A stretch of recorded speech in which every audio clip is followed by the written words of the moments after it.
तो मेरे पास आज एक मोबाइल आया है जिसका मॉडल है Redmi Y1 और ये डेड इशू से मेरे पास आया है। तो आज इस वीडियो पे मैं इसको रिपेयर करने वाले हैं। थोड़ा मैंने ट्रेसिंग कर रखा है पहले से, तो आपको थंबनेल देख के पता चल गया इसका प्रॉब्लम क्या है। ये शॉर्ट है और VPH लाइन पे शॉर्ट है। तो मैंने कुछ भी काम नहीं किया हुआ है, तो इस वीडियो पे टोटली दिखाने वाले हैं और कौन सा सेक्शन पे शॉर्टिंग हुआ है, प्राइमरी या सेकेंडरी में किस तरीके से इसको ढूंढना चाहिए, तो टोटली मैंने दिखाया है। तो आपको फैन दिखा भी दिया है, बोर्ड पूरा के पूरा फ्रेश है, काम कुछ भी नहीं हुआ है। तो इसी वीडियो पे मैं टोटली इसको रिपेयर करके आपको दिखाने वाले हैं और आपको इस वीडियो से बहुत कुछ मिलने भी वाले हैं। और जो टेक्नीशियन जो शॉर्टिंग प्रॉब्लम में मोबाइल आते हैं और आप सोचते हो कहाँ से शुरू करना चाहिए, तो इस वीडियो को टोटली आप देखिए, क्योंकि आपको इस वीडियो से बहुत कुछ हेल्प होने वाले हैं। तो पहले जो काम है, आपको एक बार चार्ज डाल के देखना होगा कितना जो एम्पियर कंज्यूम कर रहा है, क्योंकि आपको पास जब आए तो आप डेड इशू से आपको इसको ट्रेसिंग करना चाहिए। बाद में तो पता चलेगा इसके अंदर शॉर्टिंग है या नहीं है। तो पहले एक बार आपको चार्ज डाल के एक बार देखना चाहिए।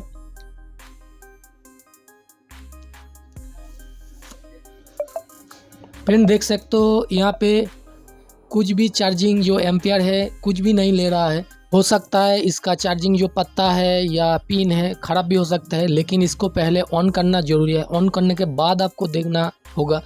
तो इसके बाद जो करना है, आपको एक बार DC पावर सप्लाई का पत्ता कनेक्ट करके आपको देखना होगा कितना करंट कंज्यूम करता है। ये एक बार आपको पहले देखना होगा।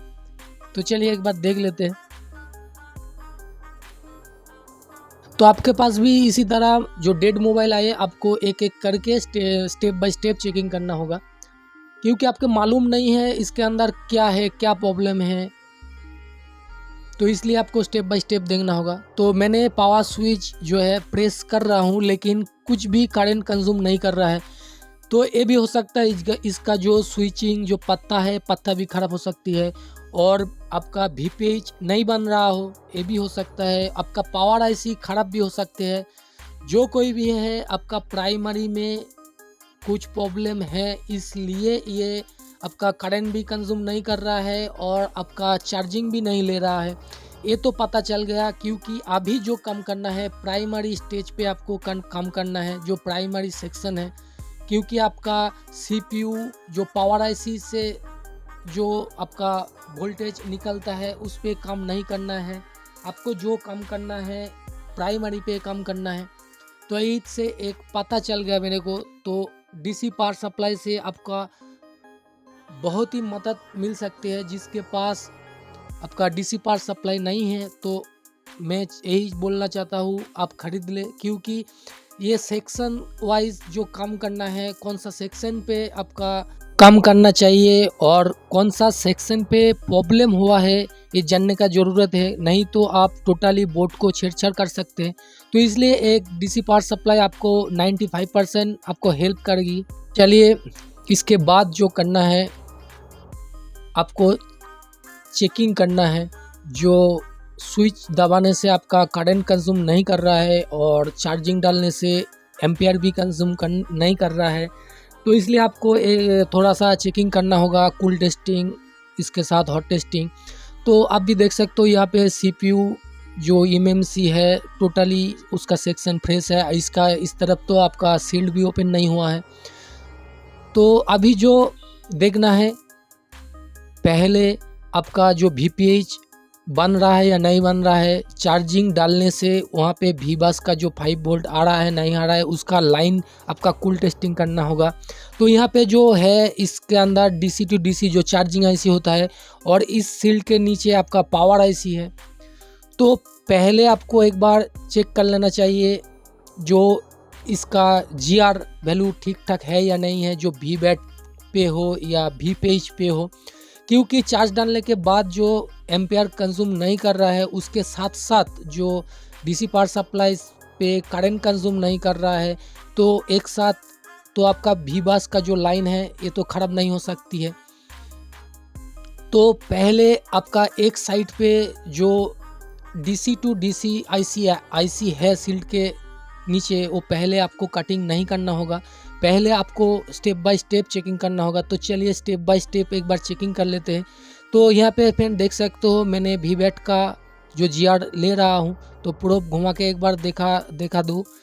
391 आपका यह इस पर रीडिंग है। तो प्रोब घुमा के कितना आ रहा है, मैक्सिमम 1000 के ऊपर आपको रहना चाहिए। तो ये है 1677 जो GR आ रहा है, तो ये सही है, कुछ भी प्रॉब्लम नहीं है। तो वीवैट का जो कनेक्शन है ये बिल्कुल भी सही है।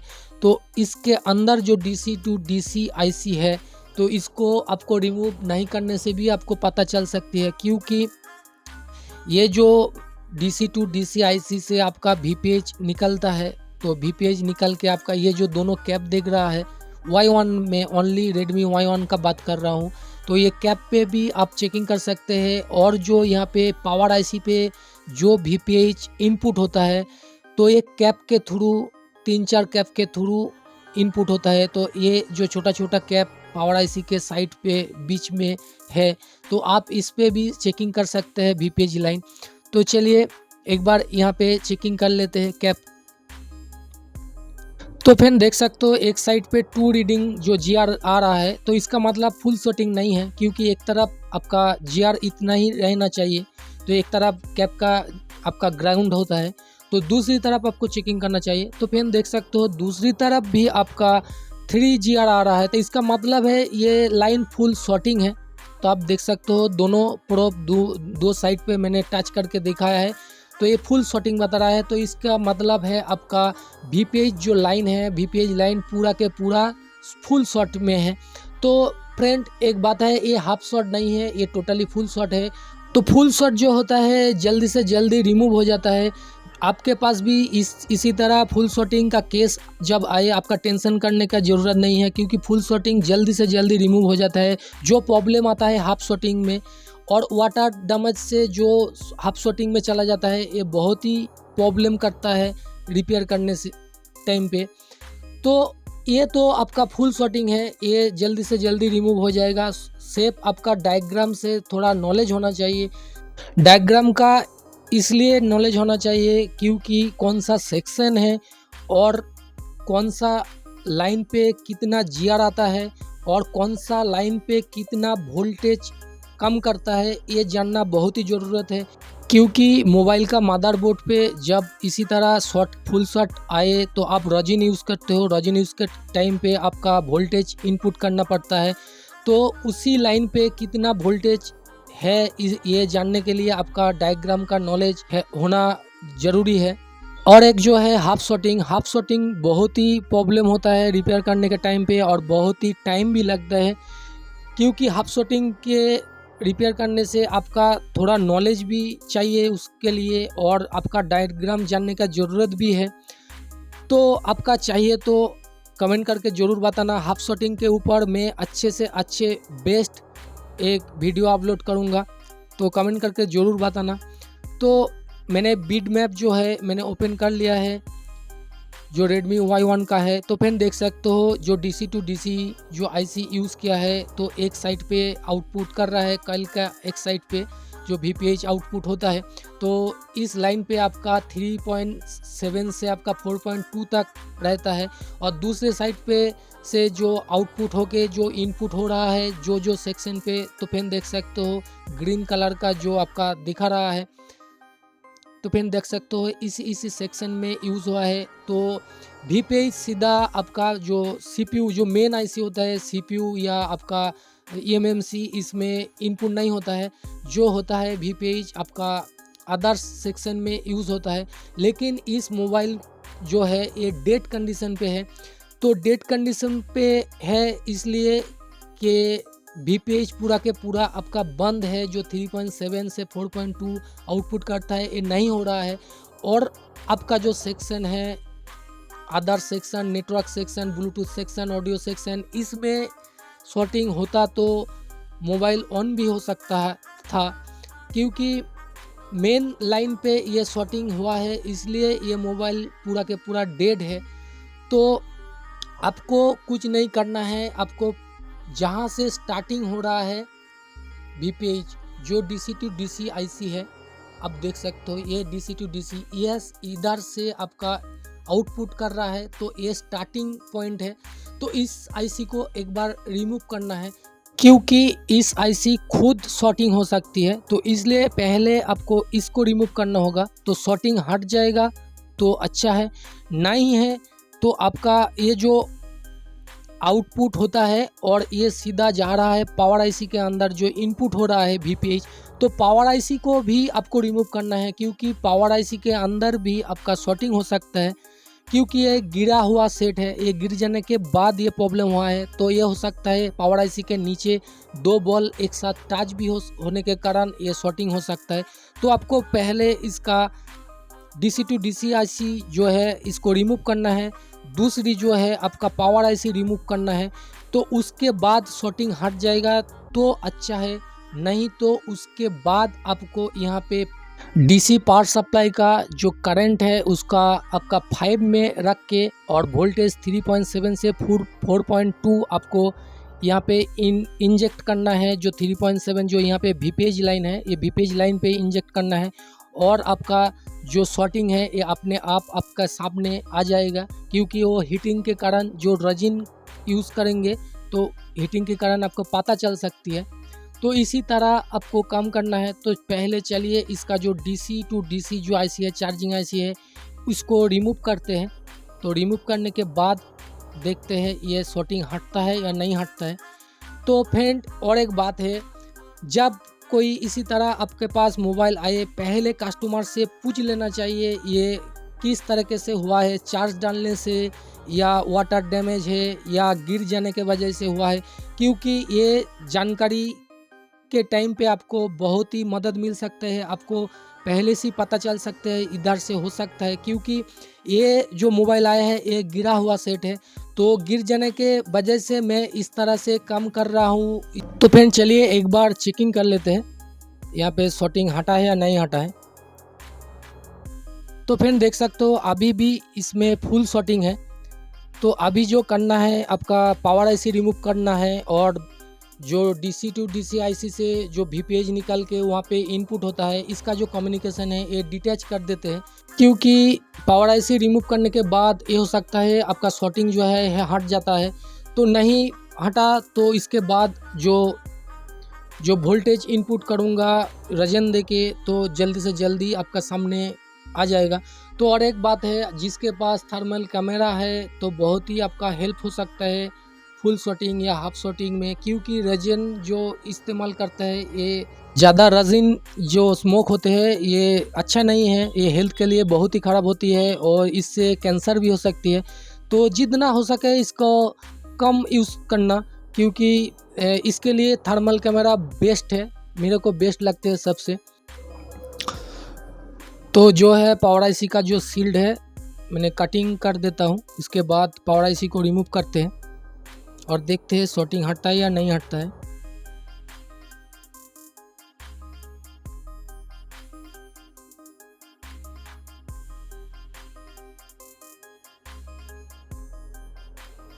तो फ्रेंड मैंने पावर आईसी को रिमूव कर दिया है और मैंने चेकिंग भी किया है, उसके बाद भी शॉर्टिंग नहीं हटा है। क्योंकि इस जो वीडियो है मैंने कट कर दिया है, मैंने नहीं दिखाया है कि क्योंकि जो रिकॉर्डिंग हुआ है ये टोटली स्टॉप हो गया था, तो इसलिए मैंने कटिंग कर दिया है। तो अभी तक इसका जो पावर आईसी रिमूव करने के बाद भी शॉर्ट नहीं हटा है। तो आप जो करना है, जो बिट मैप पे मैंने दिखाया है जो जिस सेक्शन पे इसका कनेक्शन है, तो ये जो आप मैं दिखा रहा हूँ इस सील्ड के नीचे भी थोड़ा लाइन है, तो इस सील्ड को भी रिमूव करते हैं। और जहाँ पे लाइन है उसके ऊपर मैं ये जो रेजन का स्मोक मैं यूज़ करूँगा, क्योंकि ज़्यादा नहीं देना है। तो चलिए सील्ड को रिमूव कर देते हैं।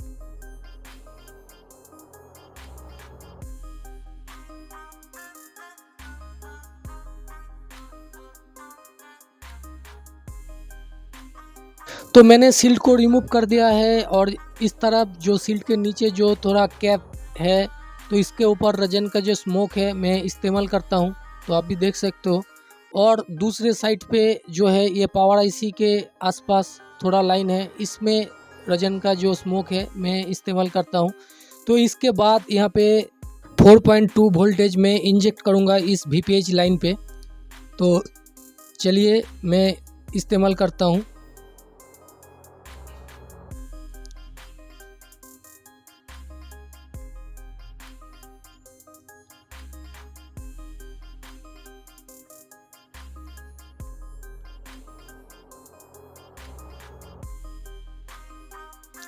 तो थोड़ा प्रॉब्लम हो रहा है, ये जो power supply DC power supply का जो ऐप्स है, ये ऐप से थोड़ा प्रॉब्लम कर रहा है। तो मैं सीधा जो DC पावर सप्लाई से इसका कनेक्ट करके मैं इस्तेमाल करूँगा। तो थोड़ा रुकिए। तो फ्रेंड अभी मैं इस जो VPH कॉइल है, ये कॉइल के एक साइड पे मैं वोल्टेज इंजेक्ट करूँगा। तो मैंने वोल्टेज इंजेक्ट कर दिया है। तो आप देख सकते हो ये ऊपर साइड में जो दोनों कैप है ये जल गई है। तो अभी देखना है कौन सा कैप इसमें प्रॉब्लम है, शॉर्टिंग है। तो और एक बार मैं रजन का जो स्मोक है मैं इस्तेमाल करूँगा। तो फिर देख सकते हो यहाँ पे जल गया है।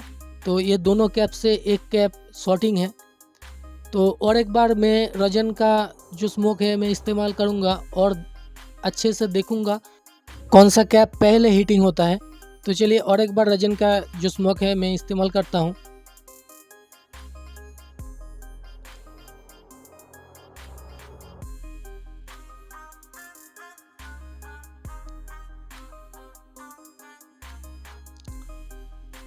तो और एक बार मैं वोल्टेज इस पे इस्तेमाल करूँगा और देखूँगा कौन सा कैप पहले हीट होता है। तो वही कैप शॉर्टिंग है। तो चलिए एक बार देते हैं। तो फ्रेंड देख सकते हो ये नीचे का जो कैप है ये पहला हीट होता है। तो चलिए इस कैप को मैं रिमूव कर देता हूँ।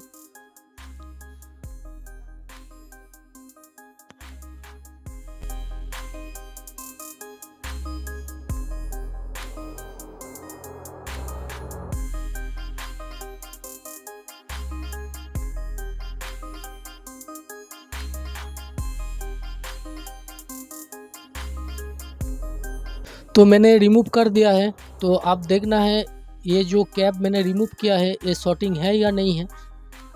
तो मीटर को ऑन करते हैं और कैप को एक बार चेकिंग कर लेते हैं।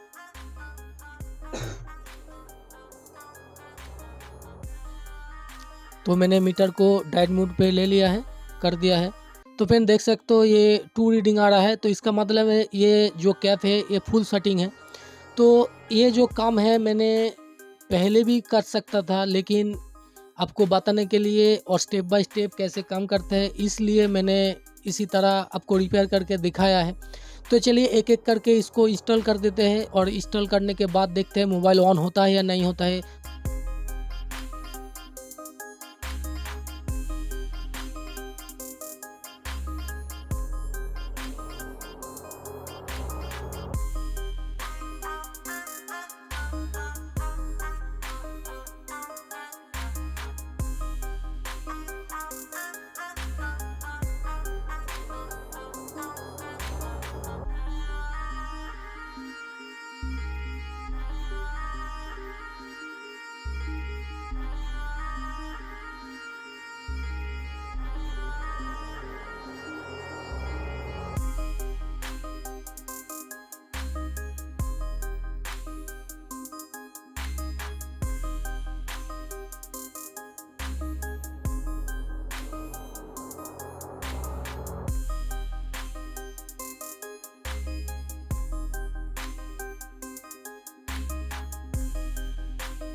तो फ्रेंड देख सकते हो ये मोबाइल ऑन हो गया है। टोटल जो पावर आईसी है, डीसी टू डीसी आईसी है, जो कैप मैंने रिमूव किया है शॉर्टिंग कैप, उसको एक दूसरे सेट से मैंने इंस्टॉल भी कर दिया है। तो इसके बाद रिज़ल्ट आपके सामने है, मोबाइल ऑन भी हो गया है। तो थोड़ा मैंने इस वीडियो को स्पीड कर दिया है क्योंकि बड़ा वाला जो वीडियो होता है बहुत ही टेक्नीशियन पसंद नहीं करता है, तो इसलिए मैंने छोटा, जितना छोटा हो सके मैंने बनाया है। तो फ्रेंड आज का वीडियो आपको कैसा लगा कमेंट करके ज़रूर बताना, और एक लाइक तो बनता है तो एक लाइक भी दे देना। और मेरा चैनल पे जो नया फ्रेंड है सब्सक्राइब करके रखना, क्योंकि इसी तरह मैं नया नया वीडियो लेकर के आता हूँ। तो आज के लिए इतना ही फ्रेंड, थैंक यू, मिलते हैं नेक्स्ट वीडियो पे।